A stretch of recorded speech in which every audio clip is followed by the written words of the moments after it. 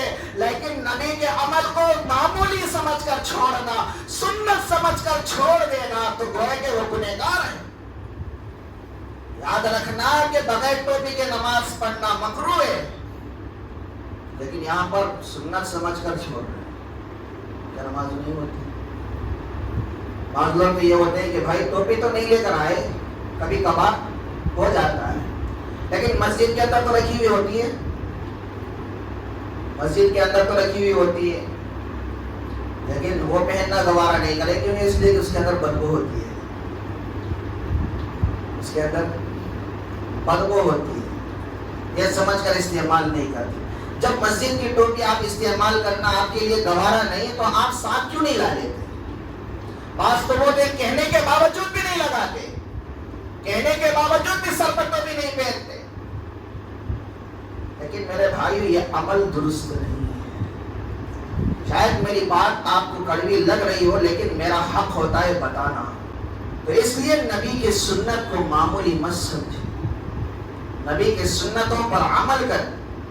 صحابہ اکرام رضوان اللہ تعالی عنہم اجمعین جھوپڑی میں ہو چاہے محل میں ہو کہیں بھی سنت کو نہیں چھوڑا، کہیں بھی سنت کو نہیں چھوڑا.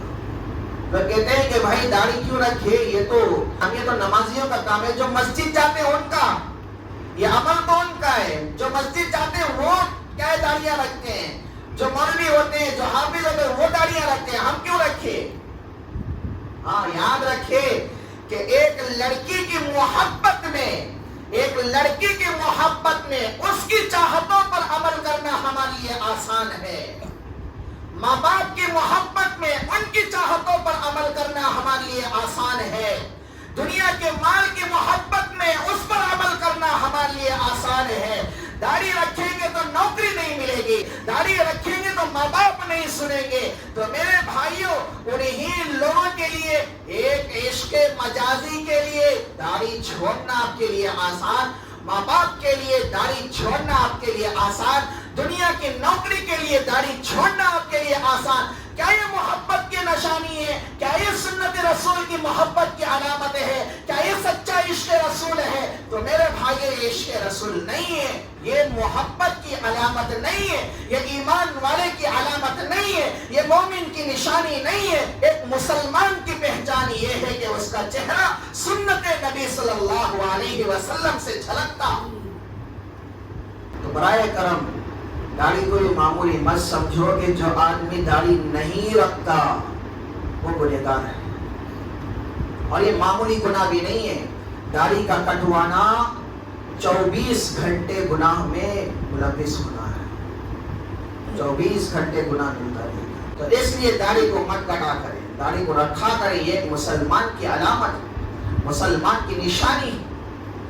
حضرات صحابہ کرام رضوان اللہ تعالی عنہم اجمعین کے اندر کیا ہے یہ جذبہ تھا، یہ فکر تھی، یہ شوق تھا، ان کے اندر یہ قرت تھی کہ نبی علیہ الصلوۃ والسلام کے ایک ایک عمل کو اپنی زندگی کے اندر لاتے تھے۔ اور اللہ کے نبی صلی اللہ علیہ وسلم نے ارشاد فرمایا، پہلی صفت بیان فرمائی، من اکل طیبا، جس نے پاکیزہ روزی کھائی، اور دوسرا عمل بتایا، من عامل فی سنت، جس نے اللہ کے رسول صلی اللہ علیہ وسلم کی سنت پر عمل کیا، امن الناس بوائقہ، جس کے شر سے لوگ محفوظ ہو، دخل الجنہ، تو آدمی جنت میں داخل ہو۔ ہماری وجہ سے کسی کو تکلیف نہ پہنچے، ہماری وجہ سے کوئی ناراض نہ ہو، ہماری وجہ سے کوئی ہم سے دور نہ ہو، ہمارا کام ایسا ہو، ہمارا عمل ایسا ہو، ہمارے اخلاق ہم ایسے بنائیں کہ ہر ایک ہمارے قریب ہو، ہماری بول ایسی ہو کہ لوگ ہماری بول سننے کے قریب ہوں۔ لیکن ہمارا عمل تو آج ایسا ہے کہ ہم یہاں سے آتے ہیں لیکن وہاں پر وہ سیڈ ہو جاتا ہے، چہرہ موڑ لیتا ہے۔ تو اس لیے میرے بھائیوں، اپنی زندگی اس انداز سے گزارے، کسی کو تکلیف نہ پہنچے، کسی کو چوٹ نہ پہنچے۔ اور اللہ کے نبی صلی اللہ علیہ وسلم نے اس امت کو یہی درس دیا ہے کہ دشمن کو بھی معاف کیا کرے۔ تو اس لیے تیسری صفت اللہ کے نبی صلی اللہ علیہ وسلم نے بتائی ہے، تمہاری وجہ سے کسی کو تکلیف نہ پہنچے۔ اگر یہ تین صفات تمہارے اندر ہیں تو اللہ کے نبی صلی اللہ علیہ وسلم نے فرمایا تمہارے لیے جنت کی بشارت۔ ہر مرد اور عورت یہ کوشش کرے کہ یہ تین صفات اپنی زندگی کے اندر آئے۔ اللہ رب العزت سے دعا کو ہو کہ اللہ تعالیٰ جو کچھ کہا اور سنا گئے ان باتوں پر سب سے پہلے کہنے والے کو عمل کی توفیق عطا فرمائے۔ اللہ تعالیٰ ہم تمام کو عمل میرا بنائے۔ آمین۔ وآخر دعوانا ان الحمد للہ رب العالمین۔